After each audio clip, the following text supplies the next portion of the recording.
જે લક્ષ્મણ દત્તીનો અવતાર ગણાય છે ભાઈ. એવા મહાન જોગીન્દર મેકરણ બાપા એમનું લખ્યું છે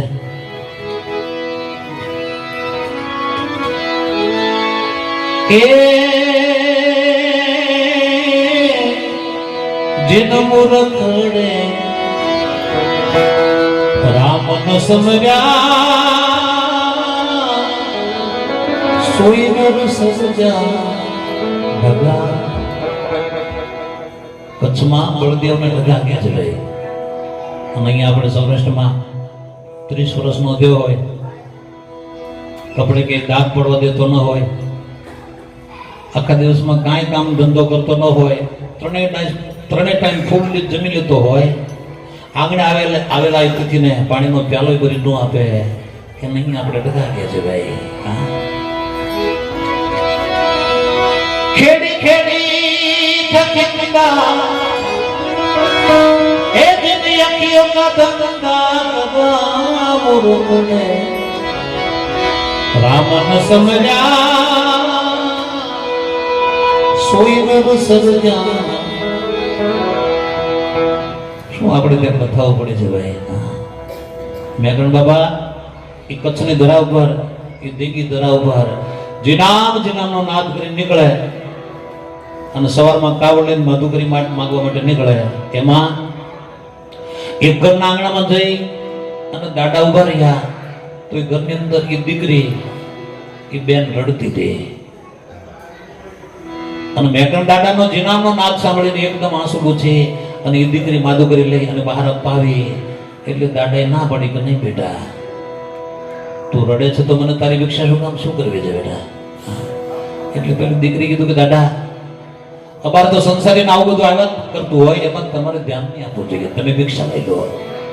અમારી એક આંખમાં આંસુ એ ખુશીના હોય અને બીજી આંખમાં આંસુ એ રુદનના હોય છે. અને વાત એ સાચી છે ભાઈ. કોઈ કવિએ બહુ સરસ લખ્યું છે, શાયદ ઉસી કા નામ હી દુનિયા, शायद उसी का नाम ही है दुनिया, यहाँ कोई आ रहा है तो कोई जा रहा है.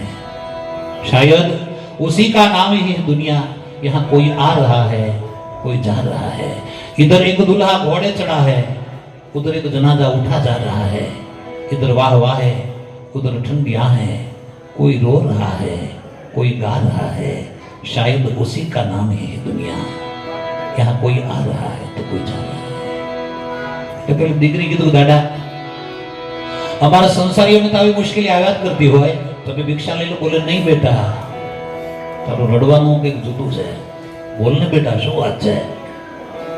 એટલે પેલી દીકરી કીધું દાદા, આજે પૂનમ છે, શ્રાવણ મહિનાની પૂનમ છે, નાળિયેરની પૂનમ છે, અને આ પૂનમના દિવસે બધી બહેનો પોતાના ભાઈને રાખડી બાંધે છે દાદા.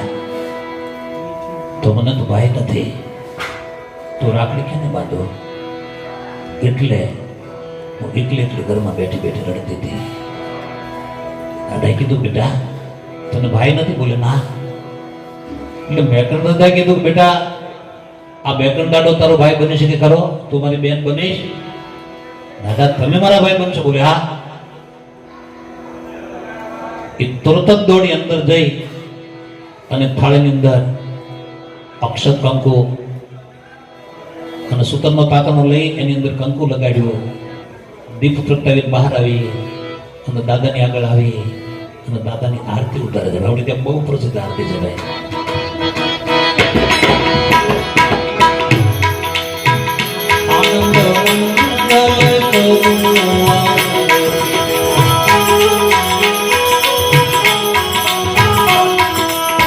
લગભગ બધાને આવડે એવી આરતી છે. ખાલી 5 મિનિટ બધા બોલીએ આપણે સાથે મળીને અને બાપાના સાનિધ્યમાં બેઠા થઈએ, બધા ભાવનો પ્રેમથી તાળીનો સાથ આપી આનંદ મંગલ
કરું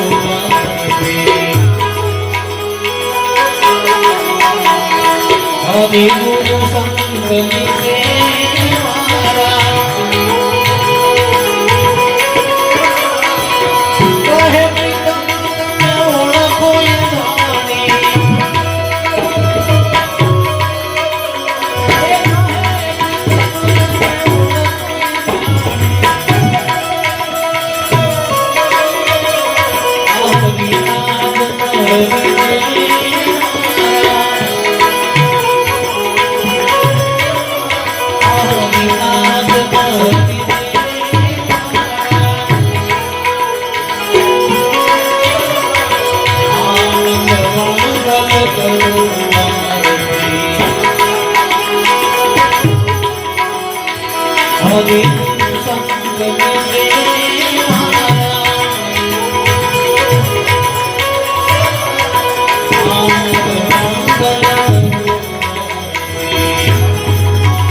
અને સૂતરના તાતાણાની જે રક્ષા થઈ એ જ્યાં દાદાના હાથે બાંધવા ગઈ ત્યાંનો ધણી ગામમાંથી આવ્યો. એ દરવાજામાં પ્રવેશ કરતા સીધી રાડ પડી ગઈ, શું કામ દાદાને પરેશાન કરે છે? એટલે પેલી દીકરી કીધું દાદાને પરેશાન નથી કરતી, દાદા મારા ભાઈ બહેના છે, એની બેન બની છું એટલે એને રાખડી બાંધું છું. એટલે દાદાએ કીધું, એટલે પેલા માણસે કીધું કે ખરેખર જો દાદો તારો ભાઈ બન્યો હોય તો તારા ઘરે દીકરો દે દાદો, તો હું સાચું માનું કે તારો ભાઈ સાચો છે. ઓ ભગવાન, દાદા તો એકદમ ચૂપ થઈ ગયા. મનમાં વિચાર કરે કે આને ભાઈ નથી એને પાછો દીકરો નથી. ગુરુ ગાંગાજી મહારાજને યાદ કર્યા કે ગુરુજી આવી કસોટીમાં મને મૂકો છો. દીકરીની સામે જુએ તો એને બેન કીધી છે, અને આમ જોઈએ તો પેલો માણસ એનું બોલવું તો કેટલું ઝેર વાળું છે ભાઈ, કે દાદો દીકરો દે. હા, મેં દાદા એકદમ સમ થઈ ગયા છે. દીકરીના લલાટની સામે જોઈને કીધું, બેટા તારા ભાગ્યમાં તો ક્યાંય સંતાનની નિશાની નથી, કોઈ નિશાન નથી, પણ જા, મારો તને આશીર્વાદ છે, માં આશાપુરા તારી આશા પૂર્ણ કરશે. માં આશાપુરા તારી આશા પૂર્ણ કરશે. આટલું કહી અને દાદા તો જતા રહ્યા. પણ પેલી દીકરી એ દાદાના વચનને સેવે છે ભાઈ. પંખી જેમ પોતાના ઈંડાને સેવે એમ આ દીકરી દાદાના વચનને સેવે છે. દાદાનું બોલવું કાનમાં થઈ અને આ સાંભળવા જેવું છે ભાઈ. આપણું જે બોલવાનું છે ને ભાઈ, એ કાન દ્વારા હૃદયમાં ઉતરે છે, આંખથી નથી ઉતરતું, નાકથી નથી ઉતરતું. પણ શ્રવણેથી સુન્યો અને હૃદય ઠેરાનો. કોણ કહે છે ભાઈ? વિક્રમ સાહેબ.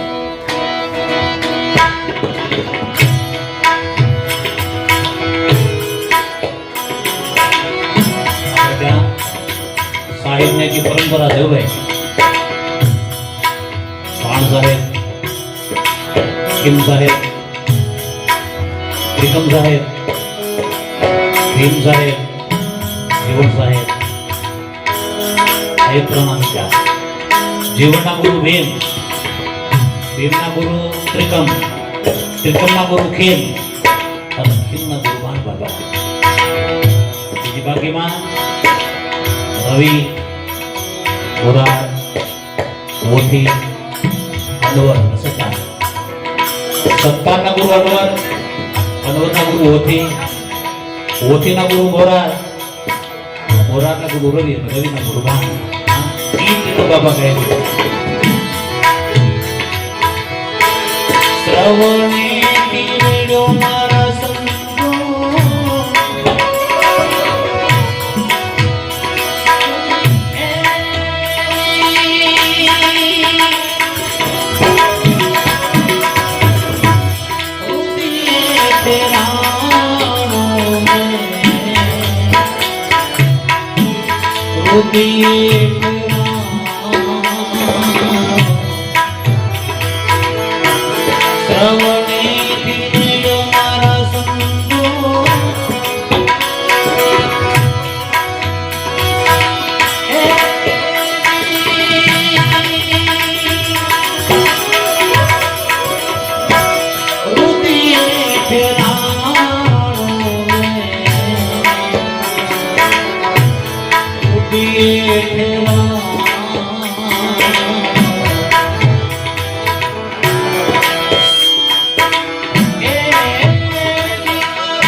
વચનો કાનમાં થઈ અને હૃદયમાં ઉતર્યા અને એ વચનને એ દીકરી એ બેન સેવવા લાગી છે. ધીમે ધીમે સમય પસાર થાય છે. 9 માસ પૂર્ણ થયા અને 10મે માસે એ દીકરી દેવ જેવા દીકરાનો જન્મ આપ્યો છે. અને દીકરાનું મોઢું જોતા એ માણસને થયું કે મેં દાદાનું કેવું મોટું અપમાન કર્યું છે. એમણે એની પત્નીને કીધું કે તું જો મારી સાથે આવે તો મારે દાદાની માફી માંગવા જવું છે. તું જો માફી અપાવે તો. પેલી સ્ત્રી, એનો પતિ અને બાળક આ ત્રણેય દાદાની પાસે જાય છે. મેકન દાદા એના ધૂણા ઉપર બેઠા છે. જઈને પેલા દીકરાને દાદાના ચરણમાં મૂક્યો. દાદાએ દીકરાને ખોળામાં લીધો, માથા પર હાથ ફેર્યો. બેટા, તું મારો ભાણેજ છો, તારો મામો છો. એટલે પેલી દીકરી કીધું કે દાદા એના બાપના બોલ્યા સામો જોશો નહીં. એટલે મેકન દાદાએ કીધું બેટા મને તો ખબર નથી કે એને મને શું કીધું, અને મેં સંતો એવા શબ્દો યાદ રાખતા નથી બેટા. પછી પેલા માણસે કીધું કે દાદા મારે તમને કંઈક આપવું છે. એટલે પેલા માણસે કીધું ભાઈ મેં તો આને બેન કીધી છે અને બેનના ઘરનું મને કઈ ના ખબર. એટલે પેલા માણસે કીધું કે હું જ્યાં સુધી તમને કઈ આપીશ નહીં ત્યાં સુધી મને સંતોષ નહીં થાય. પછી એમ કહે છે કે માણસે દાદાને એક ગધેડો આપ્યો. એનું નામ દાદાએ લાલિયો રાખ્યો. એક પોતાનો કૂતરો, એનું નામ મોતિયો. આ મોતિયો અને લાલિયો આ બંને દાદાના સેવકો છે. અને મેકર દાદા કચ્છના એ ગામડાઓમાંથી ભાદુકરી માગીને લાવે અને ગધેડાને ઉપર એક છાલકું મૂકે. એક બાજુ છાલકામાં ઠંડા પાણીનું મટકું મૂકે, એક બાજુ રોટલાના ટુકડા મૂકે. આગળ કૂતરો અને પાછળ ગધેડો. કૂતરો માણસની ગંધ લેતો લેતો આગળ ચાલે અને ગધેડોની પાછળ પાછળ ચાલે. અને કચ્છના રણની અંદર ભૂલા પડેલા લોકોને આ દાદાના બંને સેવકો રોટલાના ટુકડા અને પાણી પહોંચાડતા હતા. ભાઈ આવા મેકન દાદાના બે ટેલિયા, હા, લાલિયો અને મોતિયો. ઈ મેકન દાદા એમ કે છે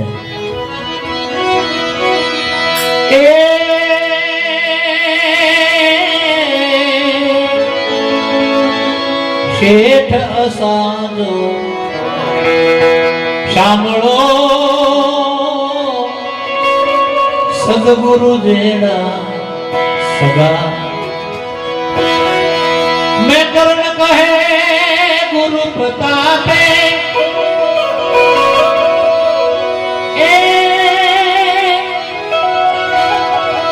મેં કર્ણ કહે ગુરુ પ્રતાપે એ જી ભેદ મજા ભગા. જમણાની બે નીકળી ગઈ એમ કે છે મેકન દાદા. મેકરણ કહે ગુરુ પ્રતાપે બે જમ જા ભગા. ભગવાન રામદેવજી મહારાજે પણ ભજનમાં કીધું છે ભાઈ. હા, એની પોતાની રચના છે.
ગયા વખતે તો કુંભારાને યાદ કર્યા હતા.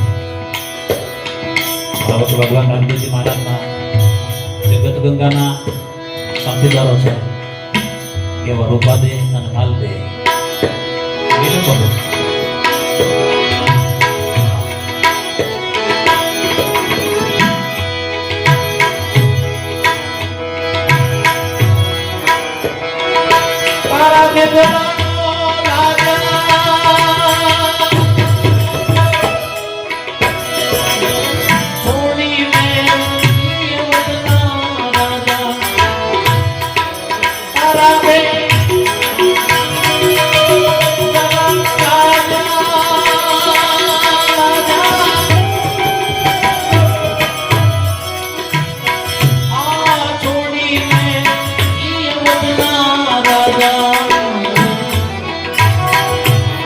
ऋषियों पूछा मेरी मर्दा भक्ति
મેવાડમાં માલદેવને પ્રબોધ પ્રથમ રૂપાંતર આપે છે.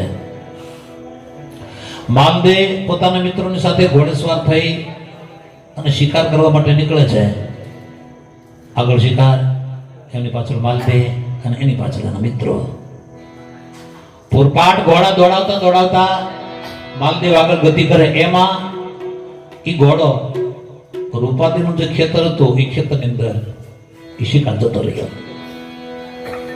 માલદેવ નજીક આવીને પોતાના મિત્રોને કહે છે કે ચારે બાજુથી ખેતરને ઘેરી લો, અહીંથી શિકાર આગળ જવો ન જોઈએ. એ માલદેવના મિત્રો એ ખેતરની અંદર જ્યાં પ્રવેશ કરવા જાય ને ત્યાં રૂપાદેવ એક નાનકડો સોપારી જેવડો કાંકરો લઈ અને બરાબર લક્ષ્ય લઈ અને કાંકરો ફેંક્યો. લક્ષ્ય કોને કહેવાય ભાઈ? એ પણ સવારે બાપાને પૂછવું પડે ભાઈ. આ લક્ષ્ય દેને એથી મળ્યો હોય રે લગા.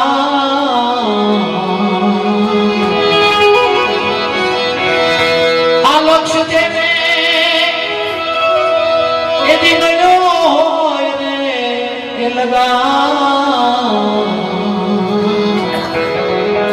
આમાં મર જીવા હશે વિવાને મામશે. સોપારી જેવડો કાંકરો લઈ બરાબર લક્ષ્ય લઈને કાંકરો ફેંક્યો. ઈ કાંકરો માલદેવના ઘોડાના આગળના પગના ડાબલામાં કાંકરો વાગ્યો ભાઈ. ઘોડો ચોખમાયો. માલદેવના મિત્રો કે અરે નાદાન છોકરી, આને તો ઓળખે છે, આ કોણ છે? એટલે રૂપાદેવી કીધું ભાઈ તમારા મિત્રની ઓળખાણ તમારે રાખવી જોઈએ, મારી ઓળખાણ રાખીને શું જરૂર છે? અરે બોલ્યા મેવાસાના ફટાય કુમાર માલદેવ છે. એની સામે તો આ હિંમત કરી ગઈ. એટલે રૂપાદેવી કીધું પણ તમે શું કામ આટલી બધી રંજાડ કરો છો? આ અમારી 12 મહિનાની જીવાય છે, આના ઉપર તો અમારો ગુજારો ચાલે છે. કારણ કે બાજરો બિલકુલ પાકવાની તૈયારીમાં હતો ભાઈ. એટલે પેલા જે માલદેવના મિત્રો હતા એને કીધું કે અરે નાદાન છોકરી, અમારો શિકાર તારી બાજરીમાં ગયો છે અને શિકારી કોઈ દિવસ પોતાનો શિકાર છોડતો નથી. એટલે રૂપાદેવી કીધું તમે શિકાર માટે એટલી બધી મહેનત કરો છો? બોલે હા. રૂપાદેવી ઉતર્યા ઘોડીએથી હેઠા, અંદર ગયા. માલધારી માણસ જેમ ગાડર બકરા કે ઘેટાનું કાન પકડીને લઈ આવે એમ રૂપાદેવી પોતાના ખેતરમાંથી પોતાની બાજરીમાંથી દીપડાના બંને કાન પકડીને બહાર લઈને આવ્યા અને કીધું ઉતરો, હેઠા ઉતરો, તમારો શિકાર લઈ જાઓ. એ તો શિકાર કેમ લેવો? હા, આઠમાંથી એક હેઠો તો ઉતરે. ભક્તિ શુરવીરની સાથી અને લીધા પછી નહીં મૂકે. કબીર સાહેબ બહુ સરસ લીધું છે ભાઈ. આ સાધુ ને શુરવીર એ જે સન્મુખ લડે આમાં નહીં કાયર ના. આ ભક્તિ એ મર જીવાના. આ સાધુ ને શુરવીર એ જે સન્મુખ લડે આમાં નહીં કાયર ના. આ ભક્તિ એ મર જીવાના. મને તારો બટ નહીં અભિમાન, તારો ગળું નહીં એ ગુમાન. ભક્તિ મહાપુરુષ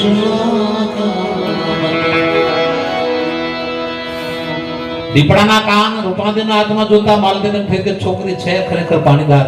હવે જો બીજા લગ્ન કરું તો આની સાથે જ કરું. એ સીધા પૂછતા પૂછતા રૂપાદેવના ઘરે ગયા. રૂપાદેવના ઘરે જઈ અને રૂપાના હાથની માંગણી કરે છે. એમાં રૂપાદેવ ખેતરથી ઘરે આવે છે.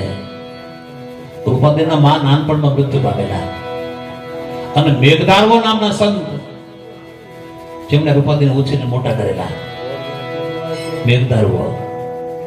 મેઘધારોની ઓળખાણ આપણે જો જોતી હોય ને ભાઈ તો અત્યારનું એક ભજન બહુ પ્રચલિત છે. હા, 4 યુગની વાણી ધરમ દડો લઈએ, આપણે 1 યુગની વાણી લઈએ.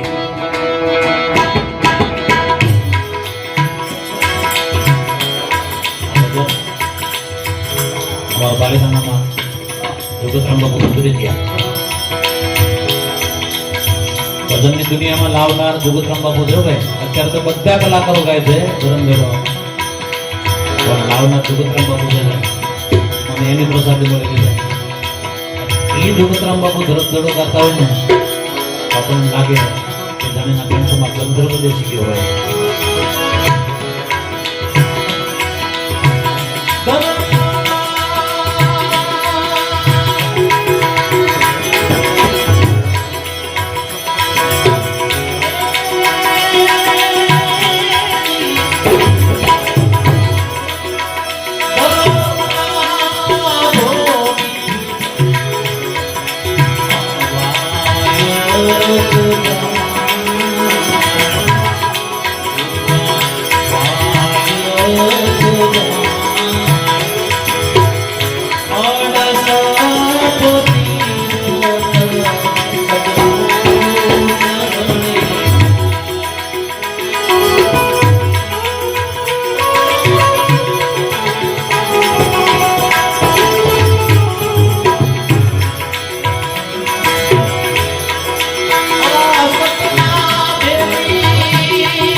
જેને ધર્મધડો કહેવાય, આ રચના બેગ ધારવાની છે.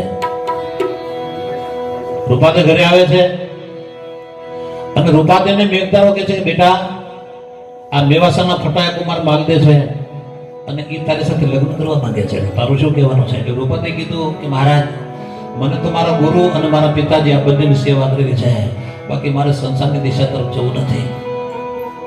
એટલે મેઘધારો કહે છે બેટા, તારી માં જો જીવતી હોત ના તો તું જેમ કે તેમ કરત. કાલે દુનિયા વાતો કરશે કે રૂપાની માં જીવતી હોત તેનો સંસાર હર્યો ભર્યો રહે. એટલા માટે બેટા, તારા બાપની મર્યાદા ખાતર અને મારા વચન ખાતર તારે લગ્ન તો કરવા જ પડશે બેટા. એટલે રૂપાદે કીધું કે હું લગ્ન કરું, પણ મારી અમુક જે શરતો છે એ આ માલદેને મંજૂર હોય તો જ કરું. બોલે કહો. રૂપાદે કહે છે, પોતાના ગુરુને બતાવીને કીધું કે આ મારા ગુરુ છે, કે મારા ગુરુ મારી માં છે. લગ્ન થયા પછી મારા ગુરુજી મારી સાથે આવશે. બોલો મંજૂર છે? માલદે કે મને મંજૂર છે. અમે બીજ અને પૂનમના વ્રતો કરીએ છીએ, ભગવાન રામદેવજી મહારાજના ઉપાસકો છીએ, આસ્તિકો છીએ. દર બીજે અને દર પૂનમે ભગવાન રામદેવજી મહારાજના ગુણગાન ગાઈએ છીએ. મંજૂર છે? બોલો મંજૂર છે. એ બીજમાં, એ પૂનમમાં જતી સતી, સાધુ, સંતો, હરિભક્તો અમે બધા સાથે મળી અને ભગવાનના ગુણગાન ગાઈએ છીએ. મંજૂર? બોલો. જેટલી શરતો રૂપાદે કીધી બધી શરતો માલદે મંજૂર રાખી છે. લગ્ન થયા. એક માફામાં રૂપાદેને બેસાડ્યા, બીજા માફામાં ગુરુદેવ મેઘધારવાને બેસાડ્યા અને એની પાછળ ઘોડેસવાર થઈ અને માલદે ચાલે છે, ગતિ કરે છે. અને મેવાસાનો સીમાડો જે આવ્યો ને એટલે માલદે બદલ્યો. જે રથની અંદર ગુરુજી બેઠા હતા એ રથના પડદાને તલવારની એનાથી ચીરી અને માલદે કહે છે, અરે ઓ જોગટા, ગામની બેન દીકરી પણ સાસરે તેની સાથે જવા માટે તૈયાર થયો છે, નીચે ઉતરી જા. મેઘધારો હસતા હસતા નીચે ઉતરી ગયા. એમણે કીધું કે મારી દીકરીને તમે જો રાજી રાખતા હો ને મહારાજ, તો મારી સાથે આવવાની કાંઈ જરૂર નથી. હું નીચે ઉતરી ગયો. ગુરુજી નીચે ઉતરી ગયા. રૂપાના કાને અવાજ થાય છે. રૂપાએ પર તો એક બાજુ કરીને આમ જ્યાં દ્રષ્ટિ કરી અને ગુરુની સાથે માલદેવને આવી રીતના બોલતા જોયા એટલે રૂપાદેવને કઈ ઓહો, આ માણસ તો વચનભંગી છે. વચનભંગી હો ભાઈ, જાપા વાળો ભંગી નહીં. વચનભંગી સારો, જાપા વાળો ભંગી નહીં સારો. આ માણસ તો વચનભંગી છે, કઈ વાંધો નહીં. આની બુદ્ધિ, આની શાંતો ઠેકાણે ન લાવું તો મેં મારા ગુરુજીને સેગા નહોતા. જાણે કાંઈ બન્યું નથી એમ રૂપાદે એકદમ પ્રસન્નતાથી રથમાં બેઠા છે. મેવાસામાં ગયા. મેવાસામાં ગયા પછી રૂપાદેને ખબર પડી કે આને તો આગળની એક રાણી પણ છે અને એને એક દીકરો પણ છે, ચંદ્રાવળી નામની એક રાણી પણ છે. કાંઈ વાંધો નહીં. એટલા બધા મોહપાશમાં રૂપાદે માલદેને જકડી પકડી રાખ્યા છે કે માલદે રૂપાદેને પૂછ્યા વગર જળપાન પણ નથી કરતા. આટલા બધા આધીન થઈ ગયા. ધ્યાન દેના, અતિશય નારીની સાથે આસક્તિ એ પૂરી છે ભાઈ. બધામાં લક્ષ્મણ રેખા જોઈએ. હા, કાલનો આપણો ભારત વર્ષનો ઇતિહાસ સાક્ષી પૂરો છે ભાઈ. એક બાજુ સરહદો લૂંટાતી હતી, વિધર્મીઓ ભારતીય સંસ્કૃતિ પર પ્રહાર કરતા હતા અને એ જ વખતે પૃથ્વીરાજ ચૌહાણ જો પોતાના શયનકક્ષમાંથી બહાર નીકળે ને તો વિદેશી સત્તાને હટાવી શકતા હતા ભાઈ. પણ સંયુક્તા નામની સ્ત્રીના મોહપાશમાં એટલા બધા પૃથ્વીરાજ ચૌહાણ પકડાયા કે 6 મહિના સુધી પૃથ્વીરાજને સંયુક્તા એના મહેલની બહાર ડોક્યું ન કરવા દીધું ભાઈ. એનો કવિરાજ છંદ બારોટ થાકી ગયો, એના મહેલની પરિક્રમા કરીને થાકી ગયો. હે પૃથુ, આટલો બધો નારી મોહ, એક વખત તો તું તારા મહેલમાંથી બહાર નીકળ. એટલા માટે આપણે કવિઓ કહે છે નારીની સાથે અમર્યાદિત આસક્તિ પૂરી છે. બહુ આધીન થયા છે માલદે. એમાં નદીના કિનારે જે ગુરુદેવ ઉતર્યા હતા એમણે કુટિયા બનાવી અને અષાઢી બીજનો દિવસ આવ્યો છે. ગદગંગા જતી જતી બધા આવે છે ગુરુજીના આશ્રમે અને ગુરુજીને બધા કહે છે કે બાબા, રૂપાદે વગર જામલો નહીં જમે. રૂપા જો આ જામલામાં આવે તો રંગ ઓર વધે. એટલે મેઘધારવાએ કીધું કે ભાઈ રૂપા આવશે અને રૂપાદેને અંતરિક્ષમાંથી મેઘધારવો કહે છે કે રૂપા રૂપરાણી જમાવે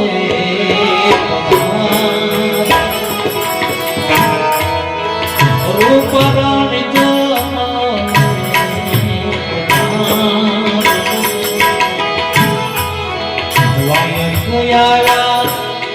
ગુરુના દેશના હોદીને એ રૂપરાણી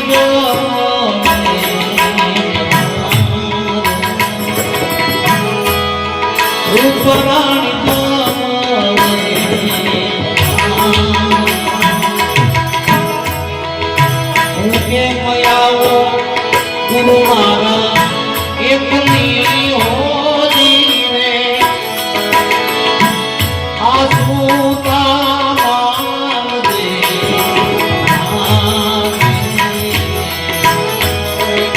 હું કે મયાવો ગુરુ મારા એકલી હોદીને એ સુતા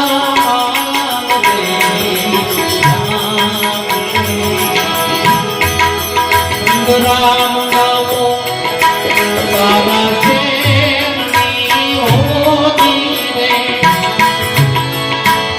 એ સોળમાં વાસુકીને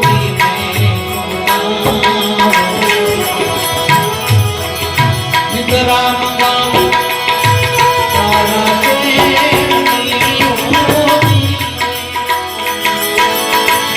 એ સોળમાં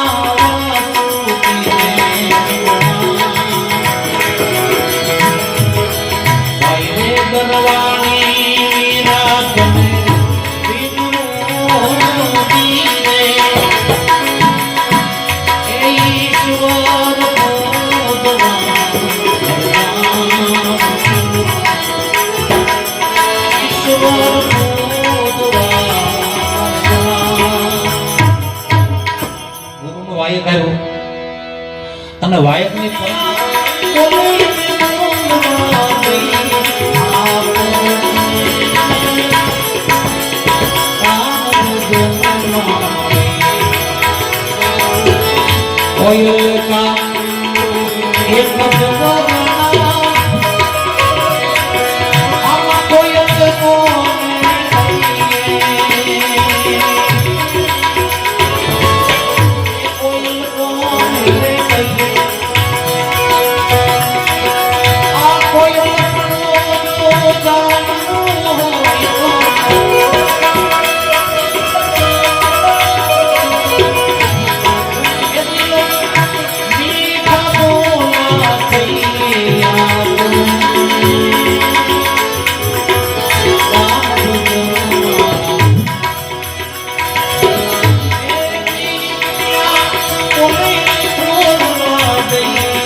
સારો વ્યવહાર નથી કર્યો. ચંદ્રાવળીની દાસી રૂપાની રાવ કરે છે અને ચંદ્રાવળી આવે છે.